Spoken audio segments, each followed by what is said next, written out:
Hey guys, welcome back to the CreditVerse channel. Today we're doing a deep dive on one of the most high-end, most iconic cards in Canada, the Amex Platinum. And the timing could not be any better, as Amex has just come out with a 145,000 point welcome bonus to go along with the card. This is dangerously close to its all-time high, so if you're looking to add this heavy hitter to your wallet, now might be the right time. In this video, we're going to give a comprehensive overview of everything this card has to offer.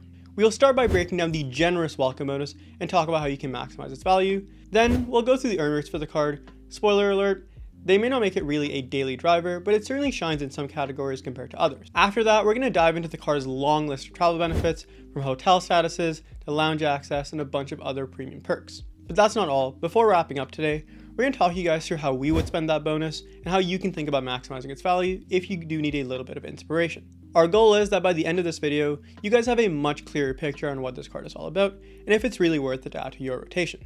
So sit back and let's dive right into it. So the regular offer for this card is 140,000 points, but you can get an additional 5,000 points by using a refer a friend link. So be sure to ask your friends if they have this card, if they can send you over a link, or feel free to use the one in the description below. The makeup of this bonus is as follows.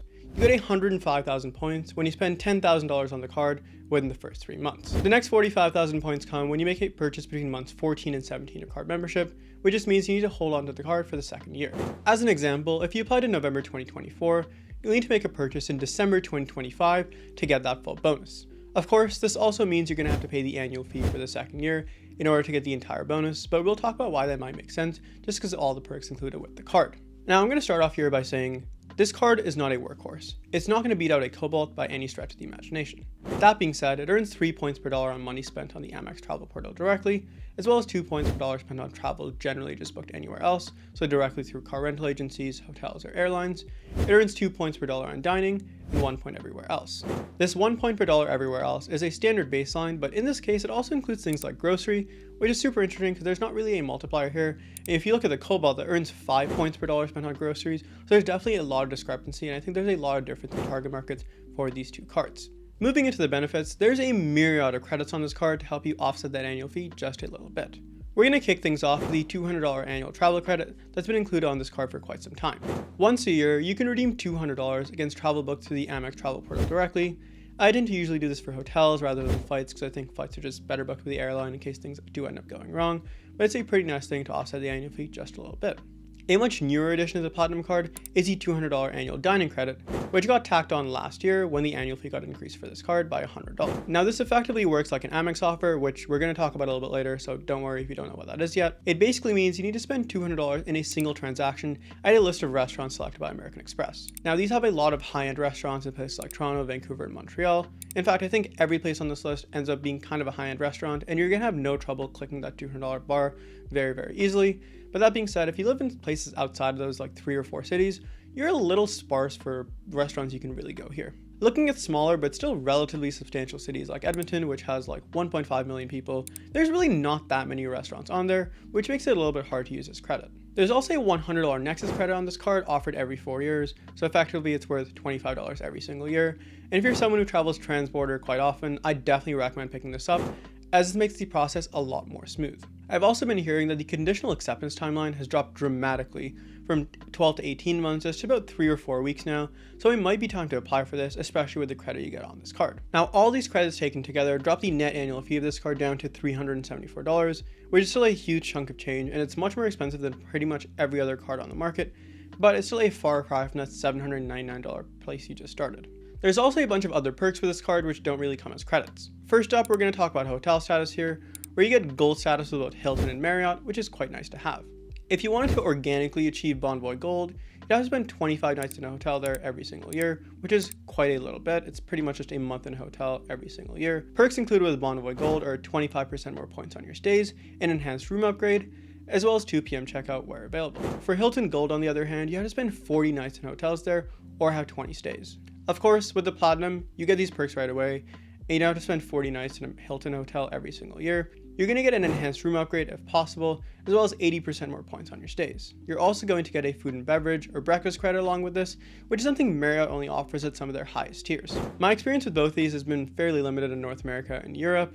I think you sometimes might get a slightly bigger room. Maybe it's going to be on like a slightly higher floor, for example, and you might get a few beverage credits or dining credits, but it's not anything super incredible. Staying on the topic of hotel perks, you also get access to the Fine Hotels and Resorts collection as well as the hotel collection. For FHR in particular, these are usually upscale properties, and if you book them directly through the Amex travel portal, as opposed to the hotel directly, you're going to get a bunch of perks associated with your stays. You'll get 12 p.m. early check-in, a complimentary room upgrade, daily breakfast for 2, and a $100 experience credit attached to your stay.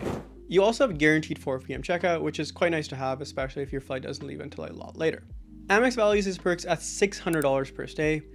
I'm not entirely sure what arithmetic they use to get to that valuation, but certainly there is some value to be found here. I'm just not sure it's $600 every single time. If you haven't noticed, this card heavily skews towards travel perks, and these perks continue on at Toronto Pearson Airport. Now you get some access to priority services. For example, if you want to valet park your car, that's complimentary, and you're going to get 15% off on your parking as well, which again is quite nice to have. These perks don't end when you enter the airport either, as you get access to the priority security line regardless of class of travel.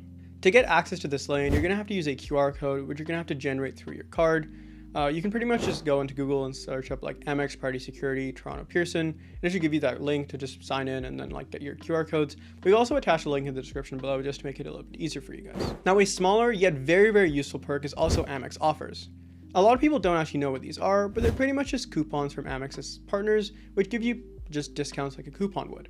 Now the Platinum and Aeroplan Reserve tend to get some of the better offers out there as they're the most premium cards, and some pretty cool offers I've gotten over the past couple of years are a free year of Disney Plus, a bunch of Lululemon credits, like other credits at Fubo TV, TSN, and even like an Adobe credit. Not to be forgotten, another one of these super cool perks with this card is the Insurance Suite.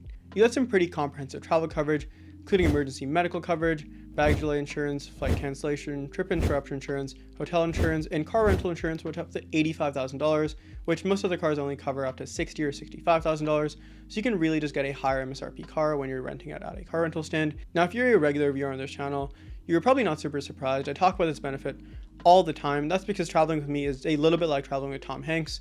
Something is pretty much just bound to go wrong every time, and I've had to use this perk quite a few times, and every single time it's paid out quite well, and I never have to worry about having to go back and forth. Now we saved the best for last. Unquestionably, the best perk on this card is the lounge access. You get unlimited lounge access for yourself and a travel companion, regardless of class of travel, on anything part of the American Express Lounge program. This not only gives you access to Plaza Premium Lounges, which is where you're going to see through most of Canada, but also a bunch of other things like Centurion Lounges, Delta Sky Clubs, Aspire Lounges, which are operated by Plaza, Priority Pass Lounges, and even certain Lufthansa Lounges depending on how you're traveling. This can save you a pretty penny if you travel quite a bit and do end up using lounge access anyways. Amex touts access to over 1,400 lounges in 500 airports, and to be honest, I certainly believe them. I'm hard pressed to find places that don't have lounge access. Of course, there's a couple of random ones out there, like for example, Montreal. If you're flying domestic, you don't have access to any lounge, and Amex should fix this, but honestly, for the rest of it, it's pretty solid, and you're definitely getting at a lounge every single time. This perk alone can actually make up the entire annual fee for the card if you do travel quite a bit and do use a lounge every single time. I know Priority Pass memberships are like $500 USD a year. This is access to more lounges, and you also do get a guest, so definitely getting much better value here if you're already going to use lounges and you're willing to pay for them as it is. So how can you use the points? We've made a full video on how you can use MR points in pretty much every permutation possible, giving you guys all the valuations for each, so we're not going to really dive into it that deep here. We're just going to give you a bit of an overview on some of the ways you can actually use your points here. You can redeem 1,000 points for $10 off any statement at 1 cent per point, and you can do the exact same thing with gift cards as well. Like other programs, you can also book through the Amex travel portal to redeem your points, and you're going to get a slightly better valuation here, anywhere from 1 to 1.6 cents per point, but there's a couple of stipulations built in. For example, you have to be flying round trip. You also need to originate from Canada, so that's a little bit tricky, but of course, this is not even really the best way to use your points. The best way to use your points is definitely by transferring them out to a bunch of the partners Amex has. The main ones here that we'd really look for is Aeroplan and British Airways Avios. We'll talk about what you can do with these points in just a second, so just be sure to hang on. There's a couple of other partners too, like KLM Flying Blue, Etihad, and Delta Sky Miles. Of course, these all have differing valuations. None of them are super strong, but they may be something to consider if you have a bunch of points and you really want to fly a certain route on a certain airline. There's also hotel programs like Marriott Bonvoy, as well as Hilton Honor, so you can take the perks you have with the Platinum card and use it to book some things with some points here, and you can really like have a synergy between these two items. Of course, the valuation here is usually just a little bit worse than redeeming from travel directly at airlines, but of course everyone kind of has different priorities. For example, if you already have your flights paid for through cash, like because you got a really good fare, you may want to just redeem for hotels and really take a chunk out of your stay there. Now, if we were given 145,000 points, how would we spend them? For the first year, we're going to have 110,000 points to spend, so 100,000 points from the bonus, and then 10,000 points from all that spend on the bonus, because you have to spend $10,000 at the minimum earn rate of 1 MR point per dollar spend, so that's 10,000 extra points, so now you have 110,000 points just to go redeem for a bunch of really cool travel. If you're game to blowing it all in just one go, I would say one thing you can definitely take a look at is flying one of the most hyped first classes on the market we've seen in the last couple of years, and this is of course Lufthansa Allegris, which just started operating this week. You can redeem 100,000 points by flying this from Chicago all the way over to Munich, though availability is quite hard to find right now. In fact, we couldn't really find any for the dates we were really looking for, but hopefully over time this opens up, especially as they get Allegris on more planes through all of North America. It should make it a little bit easier to redeem for a first class option here. Of course, you have the usual suspects here, like Qatar Airways Q Suites over from North America to Doha for just 70,000 points, which is probably the best value routing you can possibly find. Especially with Toronto to Doha getting direct service now, I think this is going to be a super popular route, and availability has also been pretty hard to find, but it's still technically possible. Iberia between North America and Spain has been really good as well for just about 35,000 points in business class, but it's definitely the lowest point business class redemption you're going to get for a flight that's over 6 hours long. Now that we got some of those super basic options out of the way, let's talk about having a little bit more fun with your points. If you feel inclined to visit South America, LATAM has some really solid options. Their 767s are retrofitted with a nice 121 business class product. For 93,000 points on an 8-hour flight, it's definitely not the most optimal value, but of course South America is one of the harder places to get with the points, so if you do want to redeem this, it's not the worst thing to do either.